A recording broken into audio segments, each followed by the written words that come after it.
Welcome to the Penny Bloom Podcast. Ain't another place that has got more bombast. Romp past your mom, dad's listening to Tomcats. Talking everything that make you sad. We don't want that. We're here to make you smile. Put your mind at ease. Peace, love, and bloom, and always praise Keanu Reeves. This what we about. This some weeding now. We'll talk until we can't no more, and then we peacing out. Alright, let's go. Penny Bloom Podcast. It's the Penny Bloom Podcast. Penny Bloom Podcast. It's the Penny Bloom Podcast. Penny Bloom Podcast. Penny Bloom Podcast. Let's get this shit then. So, we've got Hawkeye. Yeah. Yeah. No, if you got food, man, you eat. We got time. That was the last bite. Oh, It was perfect timing. Mm-hmm. Perfect. Yeah, it worked out. Welcome back to the Penny Bloom Podcast, everyone. 'Tis I, Colton Robertson, and I'm joined today by Joseph George. What's up, homie? What up? Always a pleasure to be here. Always a pleasure to have you. And we're talking Hawkeye. Mm-hmm. I'm bewildered.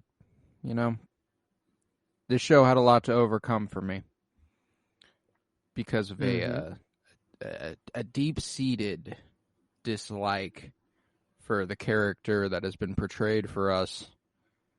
More so the actor than the character, but it's rubbed off on the character for me. Of Clint Barton, of Jeremy Renner, of Hawkeye, all of the above. And this series pleasantly surprised me. Like, very, very pleasantly. I enjoyed this show a lot. A lot more than I anticipated. Yeah, it was very, I don't know. It was just wasn't the show that, you stayed up till 2 a.m. to watch on release time or anything like that. It was just kind of watch whenever you had time. And it was just like a nice, relaxing show just to watch, not too much going on. Just Nah, and that holiday thing, it certainly got me in the Christmas spirit, and I like having eventually we'll have a whole catalog of MCU shit that's Christmas, with Iron Man 3 and Hawkeye, and I'm assuming we'll get more Guardians of the Galaxies doing a fucking holiday special in 2023. Oh hell yeah! I didn't even think about that in the future. It's gonna be fucking great, all the Christmas content, but and I know we're late. Series ended a couple weeks ago, but holidays are a busy time. We had a lot of stuff, a lot of more pressing matters to speak on. But here we are now discussing Hawkeye. Just think it's hilarious that Jeremy Renner is the third person who's credited on the show. Titled his name. Yeah, Haley Steinfeld and Florence Pugh are, they're credited before him. They deserve to be paid more than him. I'll tell you that for sure. They're definitely the people that were the reason I'm watching the show.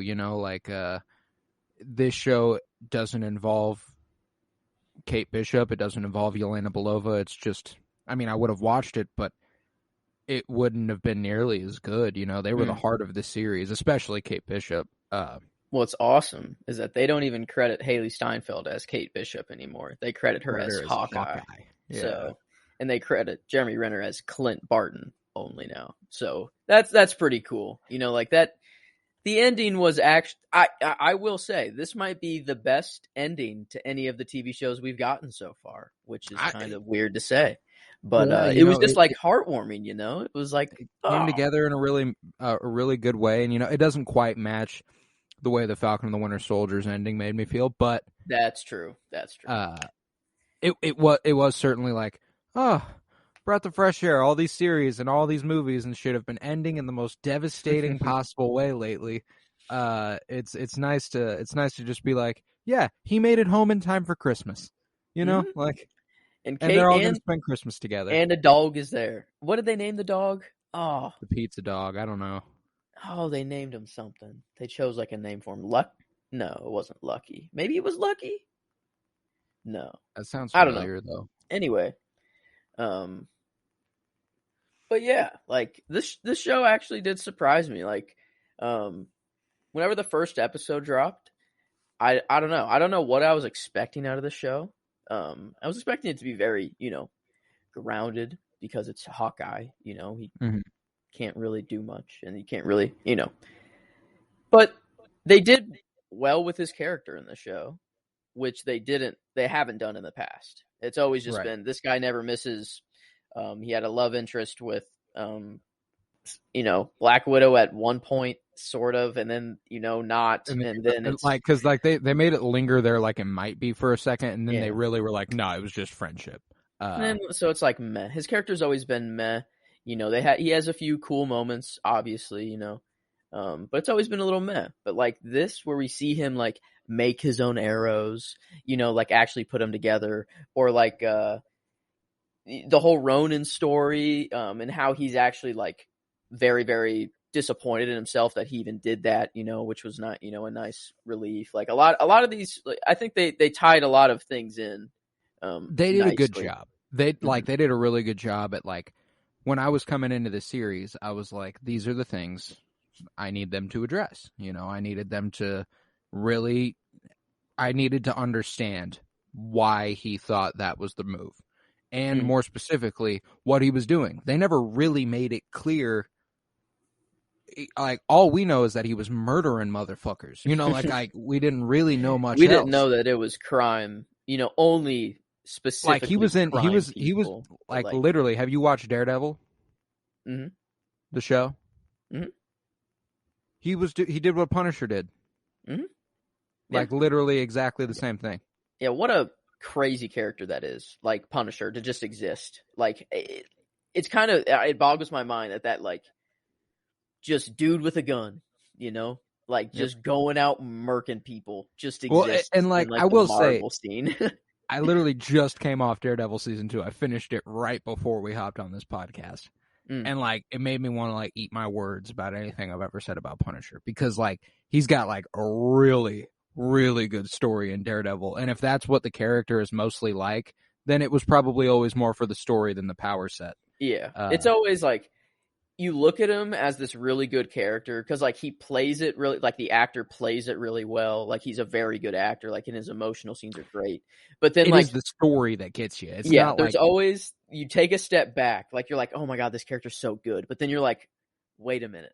This dude's really just a random dude with a gun. And like, I do that like all the time. Like when I was watching the show, it's like every like couple episodes, every now and then I'd be like, wait a minute. But I don't know. He's taking like, out this like is just 30 dudes at a time, and he's just a guy with a gun. Hawkeye, or Clint Barton now, was just a dude with a bow. He was just a S.H.I.E.L.D. agent. He's just a dude with a bow. Who knows how he never misses? I guess he's just truly that goated with the bow, He is. Which is pretty impressive, I guess, Dude's never missed, like, ever. And he's an and this series did like he had a lot of moments in this series where I was like, okay, that one shot, this guy's like an actual badass, and then split the arrow to make it a triple shot, and then somehow that dude caught it, which is impossible. Mythbusters busted that mug. No chance you're catching an arrow. You're just dying. You're just dying. So yeah, because like it slips right through your hand, Yeah, like there's no way any human has the grip strength to stop an arrow that's going to go through your body, in the first place. So like Mythbusters, it's a valuable lesson. If you're ever if an arrow is ever coming at you, never get out of the way. Do not try to catch it. Dodge. Yes, just simply dodge. It's your best bet. I guess against Hawkeye, maybe don't dodge because he will always hit you. So maybe your best bet is to catch it then, I guess, if you're going against Hawkeye. So it's full circle now. Yeah. And dodge always unless against Hawkeye. Unless against Hawkeye. Let's talk about like the series kind of chronologically, 1 through 6 a little bit. The show started weaker for me than most of the series have. The first 2 episodes I wasn't really in yet. It wasn't until episode 3 that I was like, okay, yeah, this is going to be dope. And Yeah, And the other shows, they have their very distinctive style in the opening episodes. WandaVision, very distinct, for those first 2 episodes. Loki's like, whoa, we're in a completely new world now. And then Falcon Winter Soldier, they set the mood very quickly. So, you're in the world right away. This one, it's just Brooklyn. It's Christmas and Clint Barton's on screen, and we're following this new family. It's not as established as all of these other shows, so it makes sense that it started off a little slow. But yeah, and I was okay with it still. It wasn't like it was bad. It was just like okay, this isn't as strong yet as the other shows have been. And but that 3, 4, 5 stretch, that was some shit right there. Those were some episodes, and let me tell you, whenever he told Kate Bishop, shoot up, and she shot up, and then he hit the arrow with a Pym particle arrow, and that shit became gigantic and came down on the truck. I was like, that might be my favorite thing that has ever happened in the MCU. The Pin or Pym? Pym. Okay. I don't know what I always think it's Pan. Pan? Paminin. Paminin. But the Pym particle arrows are pretty, they're pretty sick. Those are dope. The truck, when it just, and then they're like, wait, what's gonna happen to those guys now? What? And they're like, I gotta ask God on that one. I don't know. And then whatever. But I never thought of a Pym particle arrow. No, that shit was awesome. But and it also implies that Scott Lang and Clint Barton at least associate in some capacity, yeah. I mean, loose acquaintances. They fought Endgame together, that's enough. Infinity War and Endgame, if you're in it with anyone, that's enough to be all right, we're definitely friends for life now, we just fought the biggest war of all time. That's pretty insane, that's why Doctor Strange and Spidey, he's just yeah, dude, we just you know what we just did? You don't have to call me, whatever. It's we just went through the biggest war of all time together. Yeah, right. But I another part of the show that I really liked and that I thought was going to be a much bigger part of the series, but was clearly just a bunch of setup for her own series, Maya Lopez. When they introduced her at the end of the second episode, I was like, oh, this is the person who's the problem this season. And she just slowly more and more got sidelined over the course of the season. But because Clint just has to talk to her, and then it was all right, cool, yeah. That's cool. A lot of the time it was kind of hard to see where the show was going, even though it was so simple.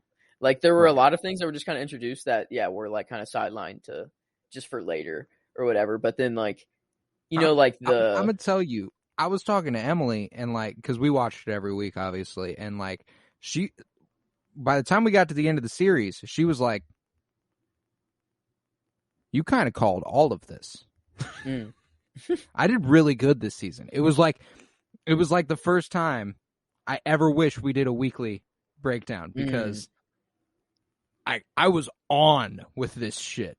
From the get-go, I was like, Kate's mom's a problem. Oh, she's that one was pretty easy. The main storyline, that one was okay, gimme. That was a gimme. And I was the fact that dude, Duquesne, or what was it, Jack Duquesne? Jack Duquesne, yeah. The swordsman. Just an epic swordsman. And just murking people on the street with the sword, bro. A legend. He's just having a grand clueless. Time. He was just a dude. Yeah. I was because this whole time I'm okay, it's Kate's mom. It's not this guy. This guy might be he might be connected. He might have some bad past. So I'm I still hate this guy for now. But then whenever he just comes out all innocent and he's just having fun, just killing people with a sword, I'm this guy deserves this moment. It was the moment for me. I think this was episode 3 when Kate Bishop goes to Clint's apartment and they have their own little Christmas. Is that 3 or 4? feels like one of three. those. I think it was like three. Three though, yeah. Well, in that episode, like the scene before that, she's with her mom and Jack, and they're taunting Jack for the way he talks and stuff. And Kate's mom goes like, "Oh, honey, oh, come here." And like, as soon as I saw that, I was like, okay, this man is way too big of a little bit too big of a dumbass and she knows that, so she is taking advantage of that. Yeah, like whenever she was the head of the security company, like, I mean, come on, they can access anything anywhere in the city. Like, who else is it gonna be? Right. I don't know. I thought he was gonna be like Mastermind or something. Like, this is how they were bringing in like a crazy. Like, that's what I thought. The craziest thing I thought of Jack Duquesne was like Mastermind, but it was like a very small. Like, I'm not. That's not like a. Oh no, it's not a theory you stand behind. That I really stand behind. But I'm like, oh, he could, be some character that's somewhat like Mastermind or something. Someone cool. He puts off those vibes. Like, as soon as he popped up, you were immediately suspect of him. There was no doubt about it, and they did a good job of that through the first couple episodes. But it ultimately just became more and more clear that this guy clearly is clueless and is just a guy with a lot of money doing whatever he wants. Yeah. The most sketchy thing he did was be in a black market auction. That's the most sketchy thing he did. Well, and that's what's funny is because he was at a black market auction, we were automatically like, well, yeah, this guy must be a problem. But it just so happens he had enough money to just be at a black market auction because he can. Oh, man. Yeah, wow. Jack Duquesne. What a character. I really want to see Jack Duquesne some more, too. Like, I hope, because, like, the swordsman's a character. Like in Marvel, like in Marvel comics and stuff, the swordsman Jack Duquesne. And he just goes around murking people, or like, what is he? Is he like? I think he's like him and Hawkeye are like semi buddy, but there's like this haste between them that's like they're like frenemies. Interesting. So like swordsman's like doing some fuck shit every once in a while, but he's having fun doing it, and Clint's like, come on, man. Does he still have the Ronin sword? Clint took that back. Did he? Because he just burned the suit at the end. I don't think the sword was in, and it wouldn't make much sense to burn a sword. Well, I remember that like he went to their apartment and he got it from them. That's at right. one point. Yeah. Okay. That's right. Okay. Dang, because that sword was pretty dope. Which was basically the retractable sword. It was basically a lightsaber sword. Like you could have a moment where you just like do the, catch it and turn it on. Like that Ray did. To the guard. But like with that'd be sick. But like, whatever, it's gone now. I guess it's cool. Right. But no, I don't know if he destroyed the sword. However, true. How about the little tidbit at the end, the watch, being his wife's, who was an agent of S.H.I.E.L.D., more specifically Agent 19, who is Mockingbird in the comics. So, like, she was a hero at one point. She was, like, an Agent of S.H.I.E.L.D. hero. Yeah, Linda Cardellini, man. Love her. Love her to death. I know Kyler saw that and was just like, Mommy. She is, yeah, I can see it. But look, is she gonna pop up in Secret Invasion? Secret Invasion? Ooh, I just looked up Mockingbird Marvel, and like the first thing to pop up is like Secret Invasion. But it's not her though. It's not. The actress is different. It's a whole different person. But I don't know if that's like just the. Wait, who's the person? Adriana Palicki? Palicki? Yeah. Adriana Oh, shit. Palicki. They're going the Agents of S.H.I.E.L.D. route, maybe. She was Mockingbird in Agents of S.H.I.E.L.D. Oh, this is just like a theory. Okay, never mind. This is just like why Marvel's Secret Invasion could bring back Adriana Palicki's Mockingbird. Anymore. They confirmed that Mockingbird is not Adriana Palicki. Okay, so there. Okay. Interesting. Yeah, I like. However, Adriana Palicki was fucking awesome as Mockingbird, and Agents of S.H.I.E.L.D. is worth the watch. Yeah, but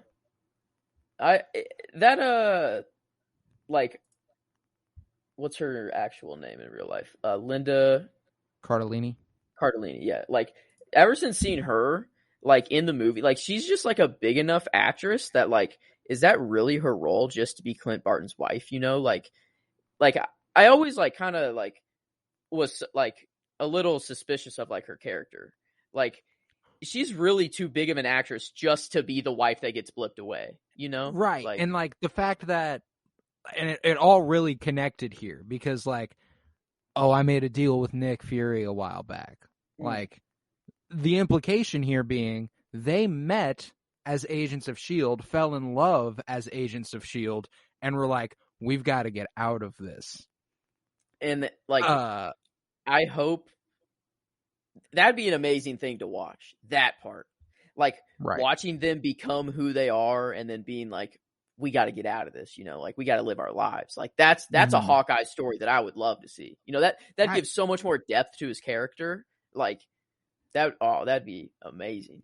Well, yeah. So like, it shows us that Nick Fury didn't just have a soft spot for Clint, but had a soft spot for two agents who fell in love, and he let them go do their own thing, which is just like, that's sweet. That makes me happy. You know what I'm saying? And like throughout the series, as like he'd get in contact with her, and she was like mad understanding, like so understanding, and like knew everything. Like he told her every single detail down to what he did the 5 years they were gone, like everything. He was completely honest, and for that reason, like I was like, this automatically paints Clint Barton in a lot better light than I'd ever seen him. You know what I'm saying? Like, yeah, their relationship was really cool. Like whenever they're talking on the phone in code and stuff like that, and like in front of the kids where they have to like, you know, say like whatever, but like their relationship's really cool. Like this did bring Clint Barton's character to a whole new level. Like it really did. And like it is largely owed to that aspect of the show. Like the big emotional pull for this show for me was him trying to make it home for Christmas. The way that like his son called him when he couldn't hear, he didn't have his hearing aid, and Kate had to translate for him. That shit, like that was the first time I was like, okay, I'm fucking with this dude now. And it like, cause that was really the first time I was like, and also Jeremy Renner has some acting chops. Like, cause he did some really good work there. That was like it took me a while to kind of realize what was going on in that scene. The first time I was watching, I'm like, wait, like some delay. And then I was like, oh my God, wait, he just can't hear. And Kate's like, just like being his ears for him. And I was like, oh my God. Feels bad because he can't hear his son's voice. And like the way he ends the call and he says, I'm so happy to hear your voice, buddy. And I was like, oh, fuck. Like that, that, like this show, like for how little of a connection I felt to Hawkeye before this show, to get me to actually to get me to tears, actually, like to tear up on a couple occasions, like legitimately, yeah. Like this was like, this show surprised me. It it surprised the fuck out of me. And there were a couple moments that were just like so touching. And I mean, Kate Bishop was responsible for a couple of them with Hawkeye, you know. We should give Kate her spotlight. We haven't really talked about Kate a whole lot. Oh, dude, she was one of my favorite characters, and her immediate, like the opening with her, you know, like meeting her as a young child at the Battle of New York, seeing the damage and being within vision of one of the most awesome scenes in Avengers when Hawkeye goes on his little tear. Jumps off the building, and like the way she puts it later on, like it's like something I never really considered about Hawkeye's character. You know, like I knew he didn't have powers, but like she was like, you jumped right off that building. You were all the way up there. You can't fly. You jumped right off that building, and I was like, damn.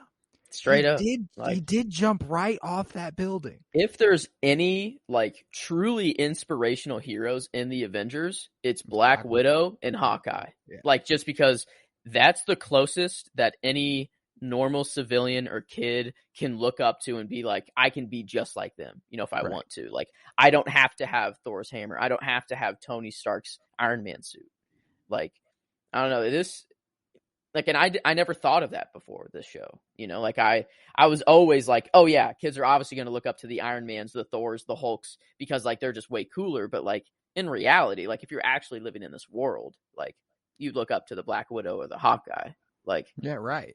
Because like that's just so like, and I remember thinking that like when Avengers came out, it's like, oh shit, these two don't have powers. That's kind of like, that's a cool thing in and of itself. But obviously, I'm also a small child. Look at the dude shooting lightning out of a hammer. That's awesome. True. That's true.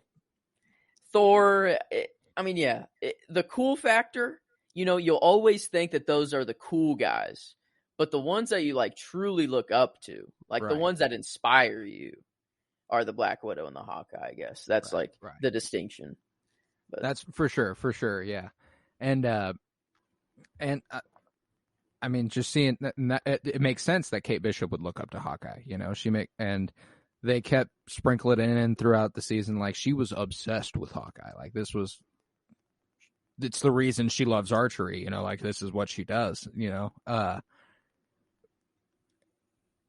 And I just loved their connection. They like their rapport, the way they went back and forth. Like, they did so well together. And like, I wasn't like worried about this because I know it's not comic book canon. The whole like nearly 50-year-old dude and 22-year-old girl thing, I was worried it would feel weird. And like, it didn't. They like bounced off each other really, really easily. It made sense. Like, it was like, okay, I could see this happening. And like, there was a line specifically that Clint Barton says that I was like, thank you. That makes me feel better about it. When he's like, sounds weird because it is. Like, this is a weird thing, and we're just pushing along. I love how he was so like, all right, we're done. We saw each other, whatever. Like, we're done. Like, right off the bat, like them two, he was like, all right, whatever. Like, I protected you for the time being. Like, we're done. This is all done. And then like, I feel like the big switch was that phone call with his son. Like, after that moment, he was like, you know what? Like, this person has been the one person that's been keeping me through all of this, and he realized like, okay, like I got to stop being a dick for a little bit. I got to like, right. And I think it's cool because like for the first couple episodes, it really is all about the Ronin suit. And maybe that's why the first couple episodes are weaker to me. Like, that's like, there's just not the emotional tie there yet. It's just kind of like them helping each other along. But it really is episode 3 where they hit their stride as a partnership and a duo working together, and she comes and visits him at the apartment and brings him movies and does all this stuff, and like they get drunk and he gets real with her. He's like, what's the best shot you ever took? And it's the one he didn't take. Damn. And I was like slightly, like, a little annoyed at this part. I was like, Clint, you dramatic bitch. He said, no, because he said this.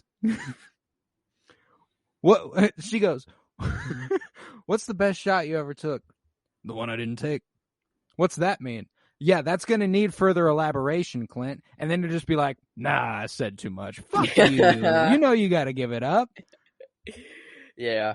I mean, but that's like, it's like cliche and a little cringe that, it's like the one I never took, but like, it just shows like how much she's on his mind, like constantly. Oh no, yeah. And like, I have no beef with that part. Like, the part that I had beef with was I've said too much. That was like, I was like, come on, man, just go ahead and spill it. It's all right. And like, he went ahead and did it in a couple seconds anyway, so it was just like a funny little part that I was like, when people say like, hey, you'll never guess what happened to me. Guess what? Like, yeah, right.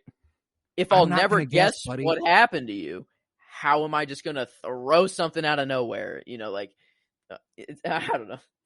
But yeah, they like, I don't know, like what relationship they really, like, I don't know what I'd put on it. Maybe like an uncle, like a fun uncle kind of, like sort of like is what is the closest thing I'd say. it's interesting. I don't think there's a relationship we've seen unfold on screen quite like it. And I would really throw the teacher student at it, like mentor mentee at it. Like it's like not really a familial bond. It's like a really strong connection between a teacher and a student. This is how like Tony and Spidey should have been. Like this is like what they were trying to go for here. Like this is like, well, and like I guess it's it different. also, like, I mean, a little bit. Like I'm like trying to think of like the like connections there, because you know, like if we're getting like psychological with it, Peter was like trying to glom onto a father figure a little bit, and he found one in Tony. I mean, Kate Bishop lost her father when she was younger. It makes sense for her to glom onto Clint Barton the way she has, but you know, there's certainly a parallel there, which I think is interesting. But they definitely went like really, really hard at the father-son thing with Tony, Peter. I feel like in Infinity War and stuff. I'm not gonna lie to you. The further removed we get from it, the like less and less earned it's felt.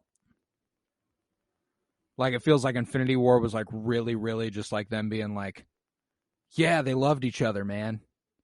Because if you watch Homecoming, like it like they did this really well, the teacher student thing in Homecoming really well, and then Infinity War comes around and it's like, I never really thought about it that way. Yeah, I guess she had the internship, and I don't know how much went on behind the scenes that we didn't see. You know, I guess we didn't see like we saw everything because he didn't do it. Yeah, because like that was the whole story, was him not being able to do anything with Tony.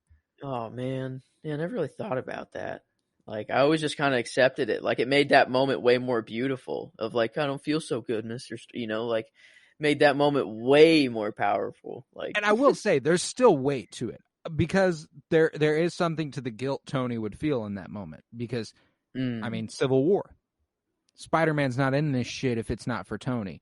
Spider-Man dies, it's on Tony. He feels personally responsible, and that's the grief you're seeing. It's not so much, well, he would have blipped lost anyways, my boy, you know. It's he would have blipped anyways, you know. Right, like exactly. I guess it doesn't really matter if he's in Civil War.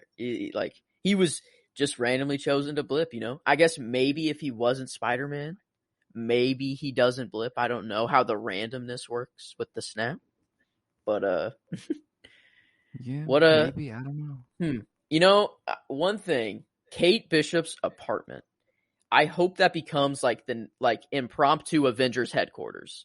Like for these new Avengers, like I hope she's the money. Like I hope that she takes all like her mom's money, everything. She's like the new Tony, and like she's the leader of the new Avengers. I hope. She absolutely would be too. But yeah, like I hope that apartment becomes like the first. We're left in a place at the end of the show where her mom's still out and about, free and shit, right? Like she's just doing. She arrested her. That's right. She locked her up. You're gonna lock up your own mom on Christmas? Like the mom made her feel really guilty. Gaslit the shit out of her. Come on, like yeah, that's right. I was thinking about the whole inheritance thing. Like, what happens to her money now that she's been locked up for a criminal conspiracy? Like, and she's definitely like gonna shut down that security company, but then only use it for like the Avengers stuff now. So like, kick ass. Like I don't know. I really hope that like in Hawkeye, like in the like cartoons and stuff, he's like the leader guy. You know, he's like the pilot of the jet. He's like, you know, the Hawkeye is kind of like a leader, a captain. You know, and like sure. I could see Kate Bishop like being the captain of the new Avengers. Like I don't know. I think it'd be really sick. Like I think we're heading in a direction where that's probably pretty likely. Mostly because I don't think we'll get an Avengers movie for a while. So like she'll have time to come into her own as a character, as will all these other characters around her, and I think that'll make sense one day for like a young Avengers thing. I didn't even think like Tom Holland is like he's still Spider-Man, and he's gonna have to find other friends. Like he has nobody, and like he's definitely gonna find Kate Bishop, and like they're definitely like, I mean, come on, like she's in Brooklyn, like like, you know, they're like right there. Like it's for sure. Like the new Avengers. Oh, come on. It's going to be, yeah, it's definitely happening. Like that apartment is too cool to just be like what it was. Like the whole archery lane, you know, it already has like a thing for I can her already practice. I can already see Peter taking Kate to his apartment and her being like, "Oh, this is nice. We could go to mine." Like, yeah, like, Yeah, let's go to mine, actually. We can go to my place. No, yeah, I think there's a lot of potential with the Young Avengers. I mean, like, I think we're obviously going to get the Hawkeye Black Widow duo with Yelena Belova and Kate Bishop. I mean, what's the best shot you ever took? The one I didn't take. And she has Yelena dead to rights at one point in the show, and she doesn't take the shot. And I think that was purposeful. Like, it's like a little bit of a, like, yeah, it's going to play out a little bit. And their back and forth was great. Like, hey, that move was pretty cool. Like that you did there. Like, hey, that was pretty. Right. Did you plan the whole like suit thing underneath did you plan that? And she's like, yes, I did plan that. Yes, like, I did. No, I loved that shit. And like whenever they were in the elevator together, and she smacks the shit out of her. What was that? Like, come on, we were having fun there, and then you went and did that. Like, yeah, they were definitely what was that? Super cool together. No, and it's like it's interesting because, you know, this show leaves us in a little bit more of a clear place in terms of what some of these characters are going to go on to do. Like, I mean, Echo and Fisk leave in a place where, comic book wise, Fisk is going to rise back to power blind and stuff. And that's so cool. I never thought of that possibility of him like going blind from this. Whenever I first watched it, I'm like, okay, camera went away whenever the gun went off. He's obviously not dead. That's like for sure. Like obviously they're not going to bring in Kingpin and then kill him in the same show he's introduced in. Right. But I heard the gunshot, and then I heard another bang, like the sound that was made whenever he punched someone, basically in the show before. Like it was the same sound. So I thought that he grabbed the gun and then just punched Echo.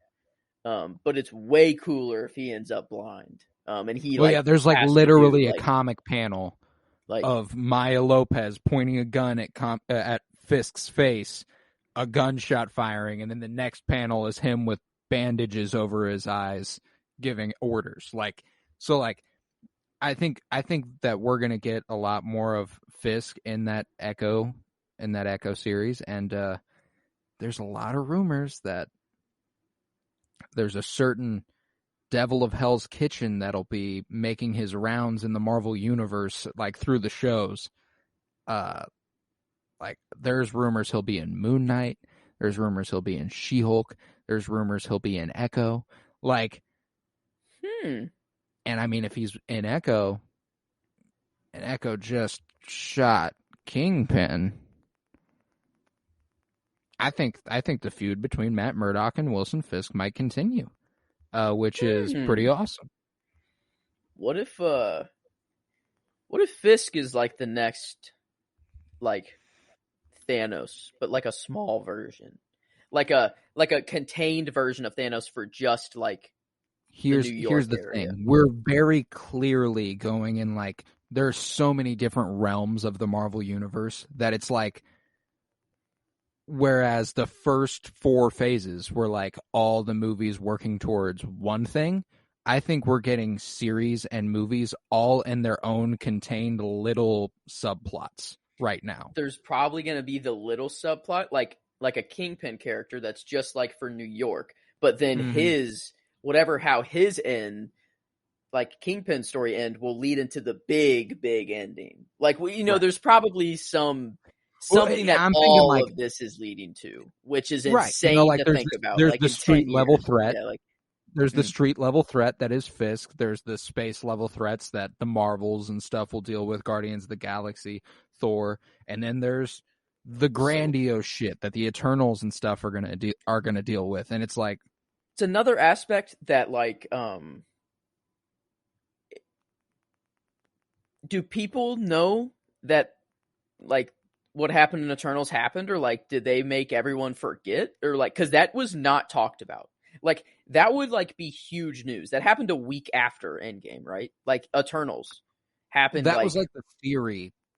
That's like my theory on it. I don't know if it's actually a week after Endgame. I think it is though, because Ajak literally says like a week ago, Tony brought everyone back, and the emergence kept like pushed right back in. Like the emergence started right back up again because she was like, we had time. Whenever Thanos snapped away everybody, we had time, to just breathe and not have to stop the emergence. But then she was like, yeah, a week ago, Tony brought everyone back, and now it's back on. So like, it's like It is within a month of Endgame for sure. Like Eternals. I will say, there is also something with these, with the shows, like the fact that Matt Murdock and Wilson Fisk make their introductions into the MCU December 15th and 16th feels like no coincidence. And Marvel Studios probably did that on purpose. However, the people running the show had no idea Matt Murdock was making his first appearance.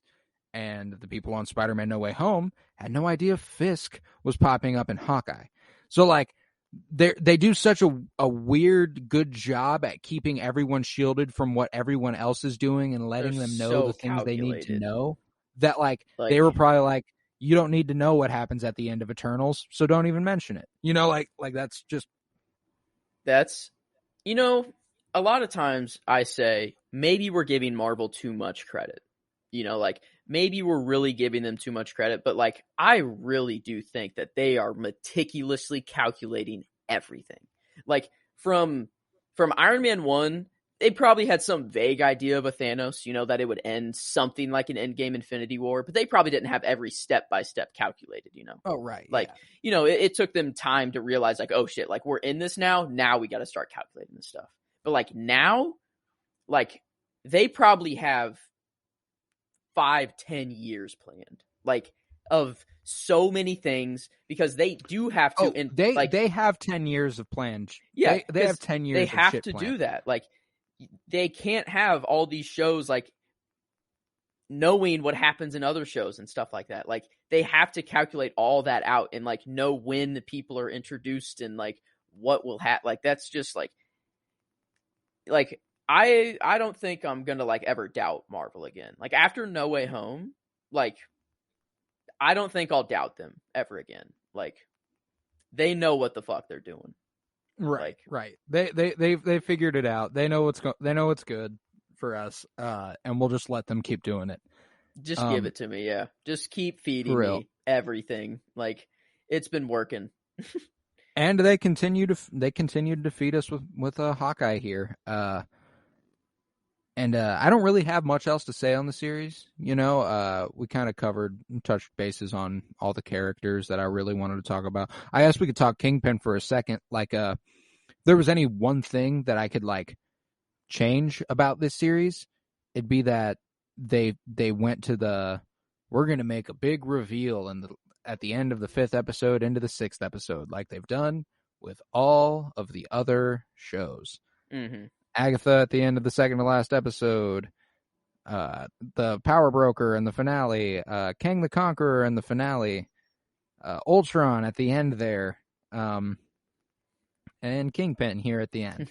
And I just kind of wish that like clearly the formula works. We were all theorizing. Everyone they do it for engagement. They do it so that there's something you're coming back for every week. Like, what the fuck's gonna happen? Is my theory gonna come true? And like, I get that, but I really would appreciate if I'd just known what Kingpin was up to the whole fucking time.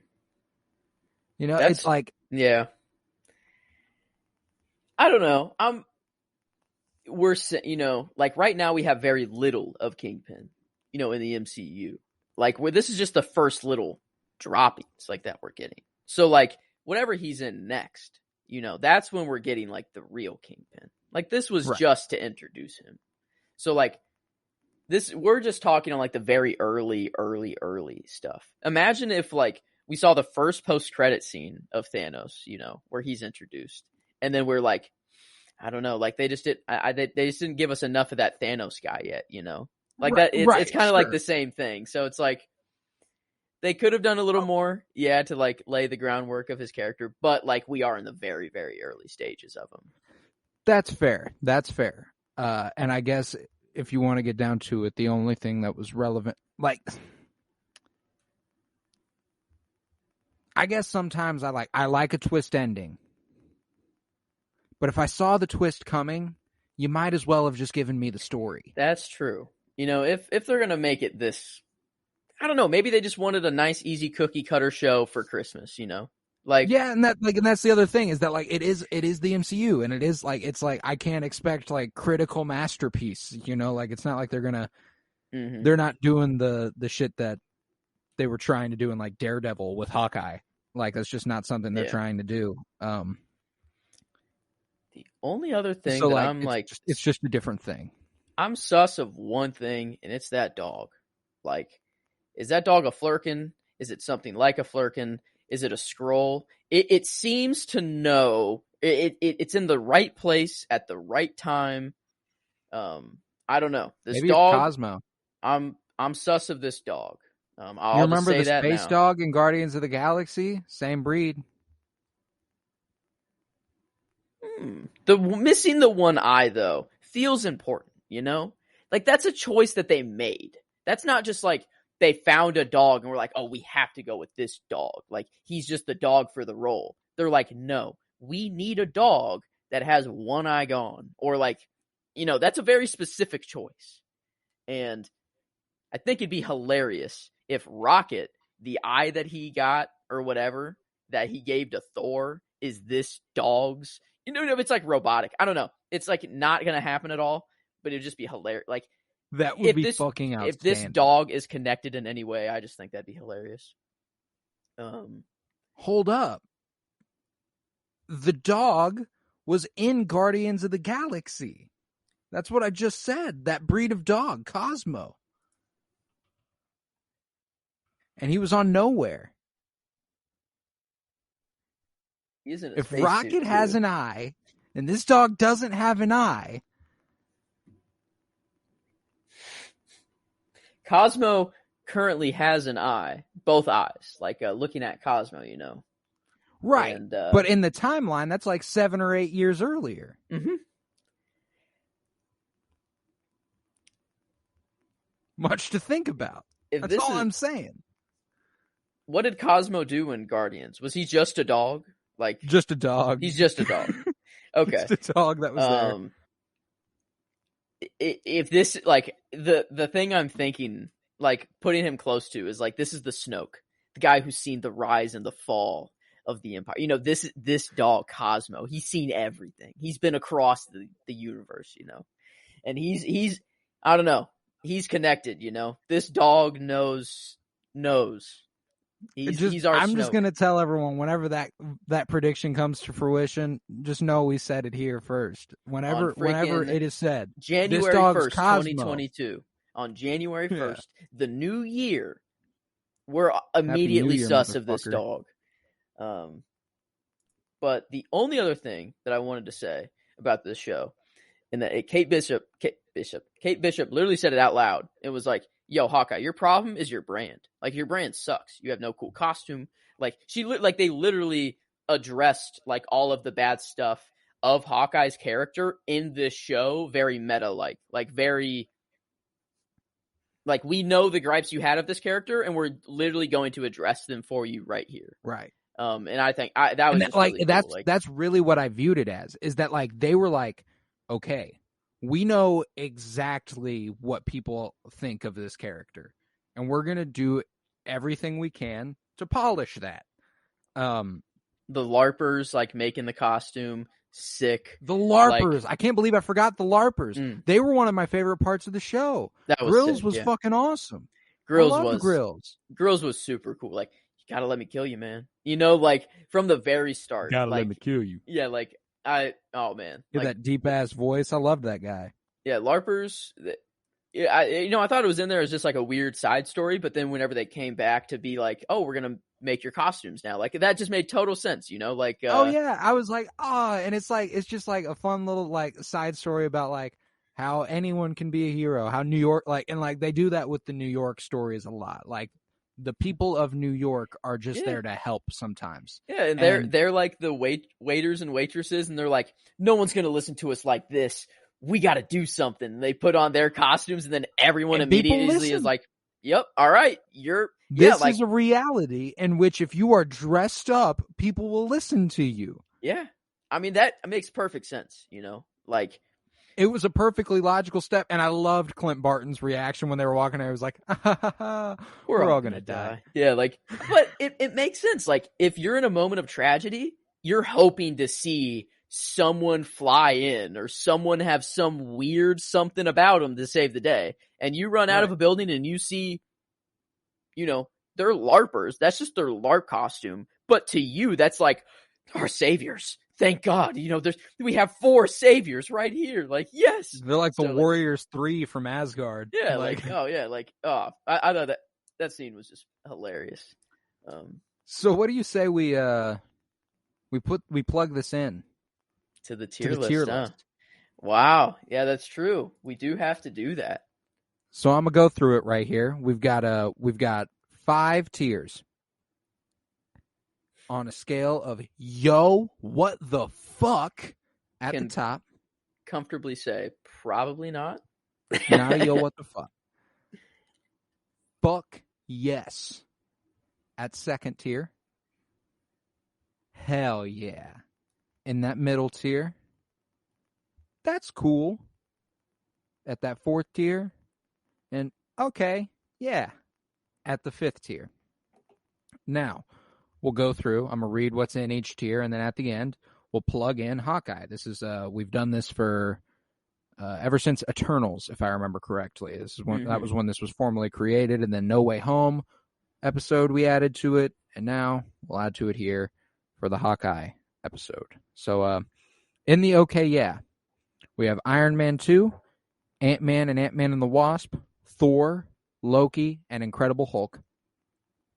In the that's cool, we have Avengers, Spider-Man Far From Home, Captain America the First Avenger, Captain America Winter Soldier, Captain America Civil War, Thor Ragnarok, Thor the Dark World, and Iron Man 3. This deserves a change. I have rewatched one of these movies in this category, and it is wrong.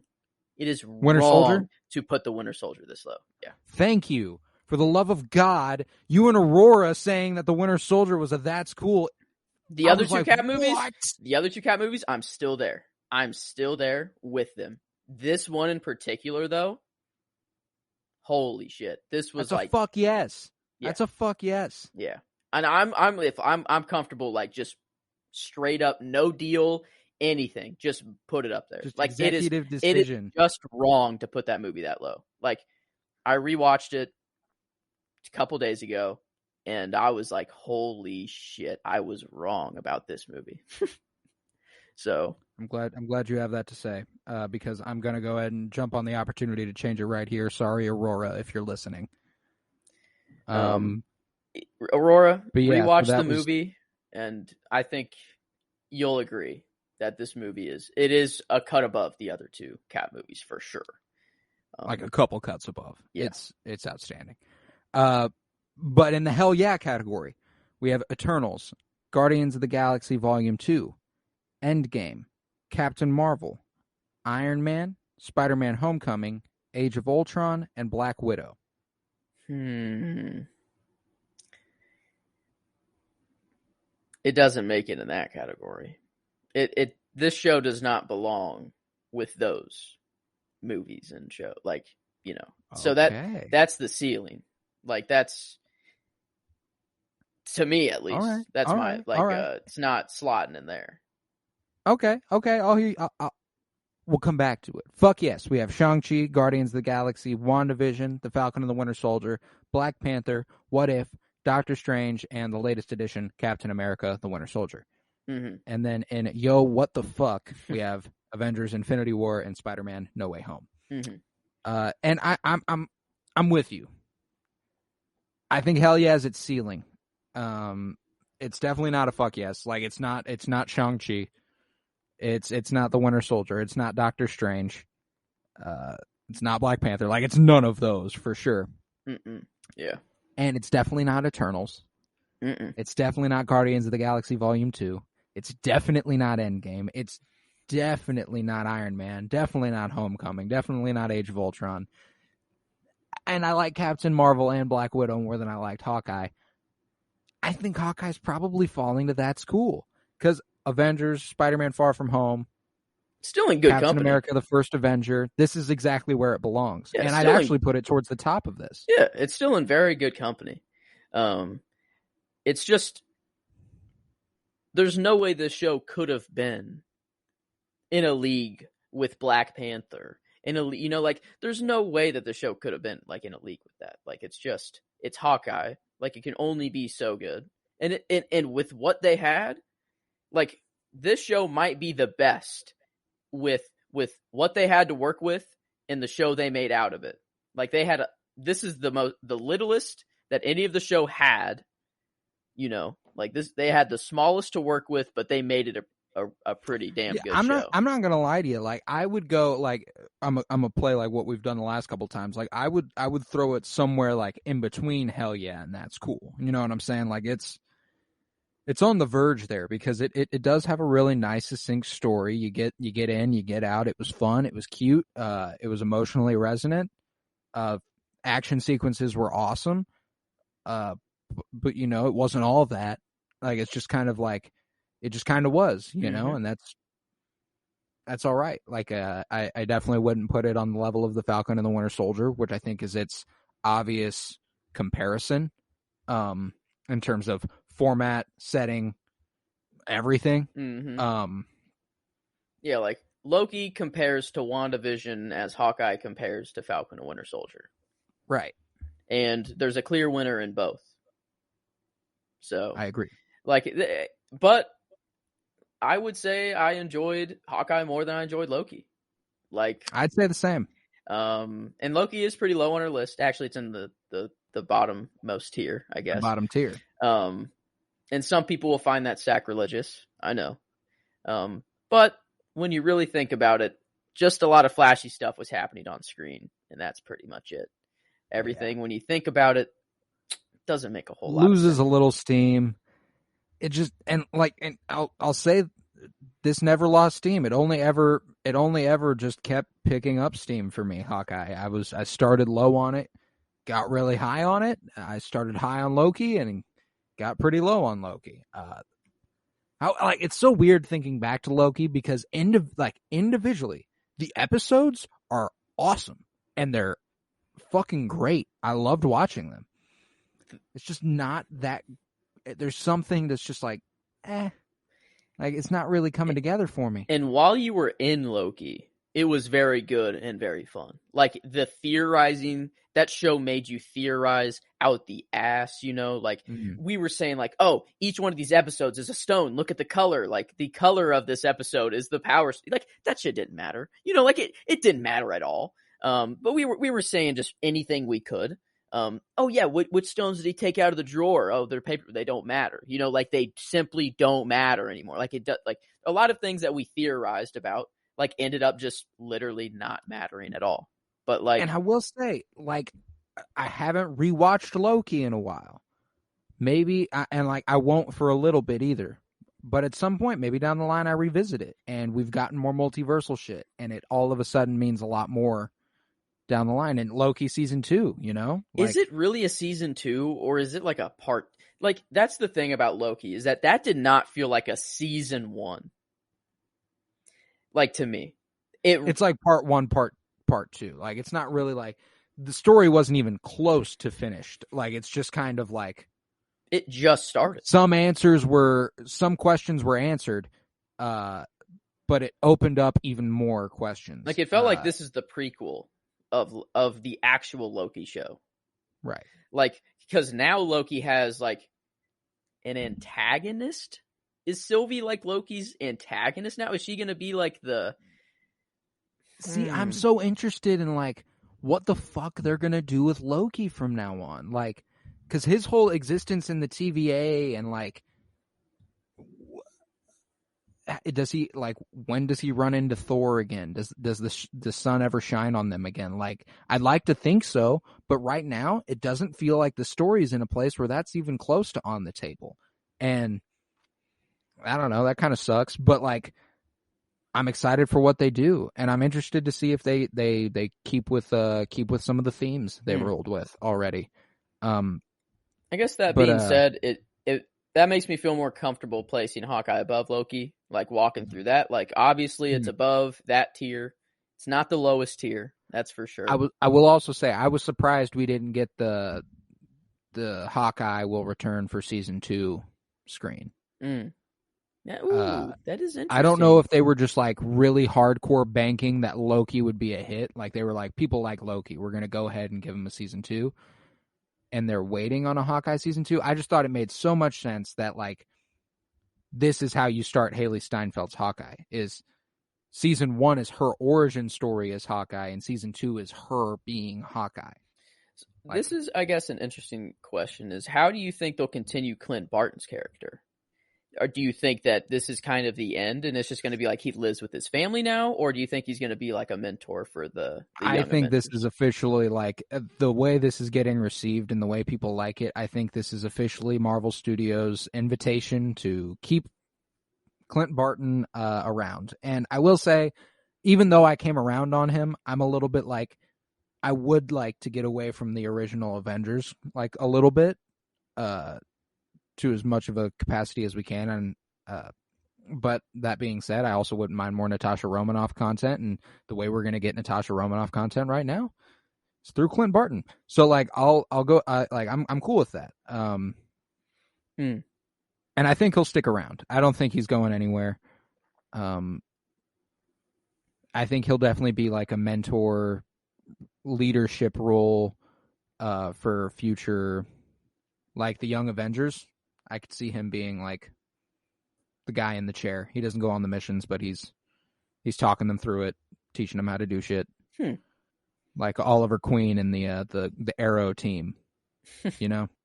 I could see it. Yeah, I think he's not going to like get involved heavily anymore. I think he's going to like draw away from it and be like, "Nah, I'm just going to be with my family now, but like if you guys need help, like here's my number." Like, yeah, right. Like, don't hesitate. Like, but yeah, that, I guess the only other moment we haven't talked about was the like moment between him and Yelena, where he was like, where he explained what actually happened for the first time to Yelena. Like, yeah. And that, like, oh, that was a moment. That was good. That was a moment. Yeah. Like, that was really good. And that's another person I'm interested, because like it left us with a certain direction for most characters. Like, you know, Hawkeye and Kate seem like they'll stay in contact. They'll be cool. Kingpin and Echo have their thing. Where's Yelena Belova pop up next? And is it with Kate Bishop, or do we pivot with her for a little bit and then bring them back together eventually? Because like it seemed so obvious to draw them together, but would it be too much? Like, would we be getting spoiled by Marvel Studios a little too much if they gave us Florence Pugh and Haley Steinfeld as the two main characters in a TV show? Like, those are two of like the biggest actresses on earth right now.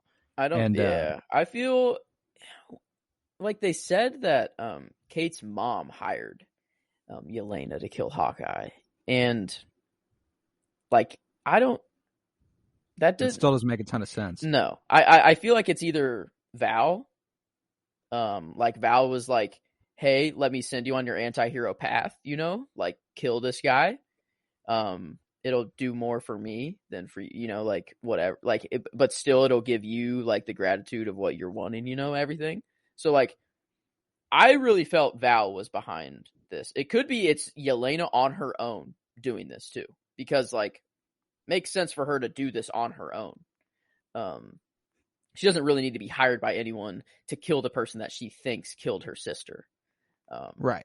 No, I think it's interesting. Like, the implication that because Eleanor, Kate's mom, was working with Kingpin, and she's supposedly the person who hired Yelena, It would also imply that Val works with Kingpin. Yeah. Pretty closely. Maybe that's why they're not saying that, like, Kingpin hired Yelena specifically. That's why they're still saying, like, Kate's mom did it. To not give the Val and Kingpin and Yelena connection so early, I think. I think they're still working with Val, and, like, there's a lot of stuff going on behind the scenes with her. And there's also the potentiality that maybe Val just knows Eleanor. She doesn't know Kingpin. Kingpin's the one who wants Hawkeye dead. He's been taking out organized crime as the Ronin. He knows he's the Ronin. You need to take him out. But I need a buffer between me and the person who can get that done. It's going to have to be you. Go tend to that. Love how we're just getting so much crime boss stuff right now. Like, we're in the Mafia part of the MCU and with Book of Boba too, you know, like, we're in it right now. Like, yeah, this is... Fuck yeah, baby. What a cool I'm era. so excited for what the future of the MCU holds, and Hawkeye was another really good addition. Did we officially place it on the tier list? Yeah, we officially placed it. That's cool, I think. Okay, cool. Yeah, that's what I was going to say, so... yeah, I think that's fair. Towards the top of the that's cool tier, for sure for me. But yeah, is the next MCU thing Multiverse of Madness? Or is it Morbius? Does Morbius come out before Multiverse of Madness or after? It does, but it's not MCU technically. It's just Marvel. It's in association with Marvel. So does it? Okay. In association with Marvel just means Marvel characters. Is it in the same timeline, or is it like they're just saying, all right, multiverse, different timeline here? So when they say in association with Marvel, or like... I think you should only be thinking of firmly be thinking multiversal shit if it is Disney produced MCU Marvel. If it's Sony, which is what Morbius is... I don't know, man, but Spider-Man is Sony. Like, I know, but like Spider-Man's also Spider-Man. They can't exactly do that with a character like Morbius. You know what I'm saying? But Disney is setting up to own the whole Hollywood market. And the multiverse is just the perfect way for them to do that. If I'm seeing an association with Marvel, that's their way of saying, all right, they're not coming in the MCU yet, but we're introducing you, getting you comfortable with them now, so that when we bring them in, you already know who they are and everything. And that's a fair like assumption now because of No Way Home being on the table, and they are being murky with the whole what universe is Morbius in. You got MCU's Vulture and Tobey Maguire spray painted murderer over him, which is a reference to Tom Holland's universe. In the Morbius trailer, the Oscorp building that is in there is the one in Andrews. Like, it's like confirming Spider-Man 3.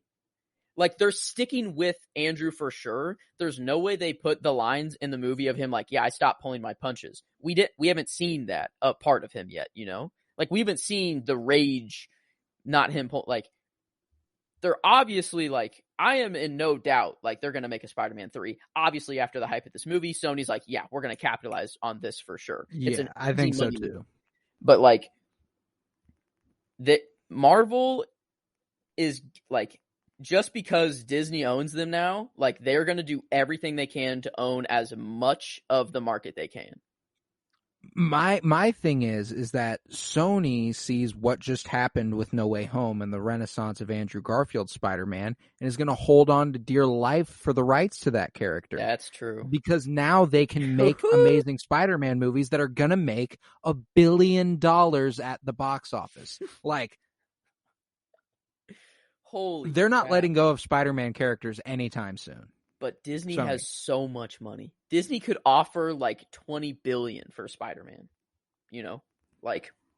Yeah, and you're right. It's like a matter of how much Disney wants those characters. You know? Oh my god! Like, right now, my prediction is that, like, I legitimately think Disney will buy DC one day, and there's no differentiation between Marvel and DC. It's just superhero. Multiverse. That's what it is. Like, We'll get a new. I see We'll it get a happen. whole new brand. I see it happening in our lifetime. Like, there will be one conglomerate of superheroes where anything can happen. Any video game can be made. Any show can be made with Batman and Spider-Man or Wonder Woman and Black Widow. Like, you can have all of these combinations, with it's a business standpoint, it's like a no-brainer. And from a fan service standpoint, it's like a no-brainer too. Like, I don't know. Disney is scary with how much money they have and the power they have in the world. And like, right. Sooner than later, Shit, man. They're not going to be able to compete. Like, Sony won't be able to compete. DC won't be able to compete. Eventually. But yeah, Hawkeye was another good addition to the Marvel universe, and I can't wait for all the new Marvel shit we've got coming up. But yeah, I think that'll conclude this one. Never would have thought that we could talk an hour about Hawkeye. Like, that's never would have thought. Never would have thought. Who am I kidding? I knew this episode was going to go an hour. We can talk for an hour about anything before the show started. Like, right, we didn't even know if this show would warrant a podcast at all in general, And then, like, as the show went on, we were like, we got to talk about this. Eventually, yeah. Yeah, that's true. That's true, for sure. But yeah, I was Colton Robertson, joined by Joseph George. Thank you very much, buddy. Thank you for having me. Always a pleasure. Always a pleasure to have you. And if you liked what you heard today, if you like me and Joseph, you can go check out January 1st's episode, MASH 1970. It's the beginning of our 52-year journey through film, where starting on January 1st, we're covering a movie from 1970, and every Friday after, including this Friday, we'll be covering a movie from every subsequent year. This Friday is 1971's A Clockwork Orange. The Friday after that, The Godfather. Friday after that, so on and so forth. 71, 2, 3, 4, all the way through the 70s, all the way through the 80s, all the way through every decade until that last Friday in December, where we will cover a movie from 2022. Look at that math. It just works.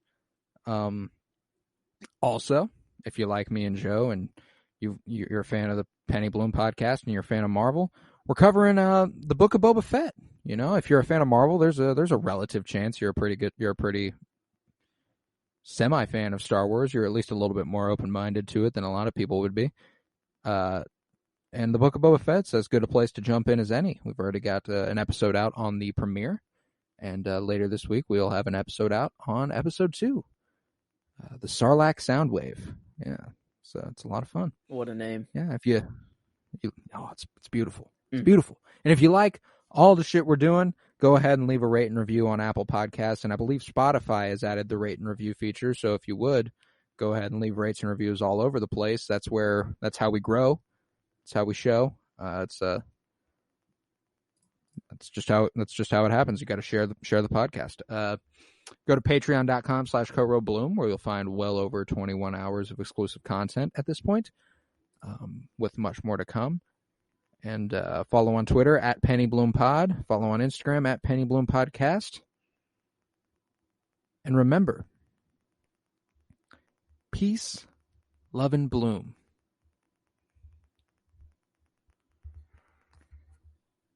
And always praise Keanu Reeves. I couldn't come up with anything. There's nothing. I couldn't tell you a quote from Hawkeye. None of them stand out.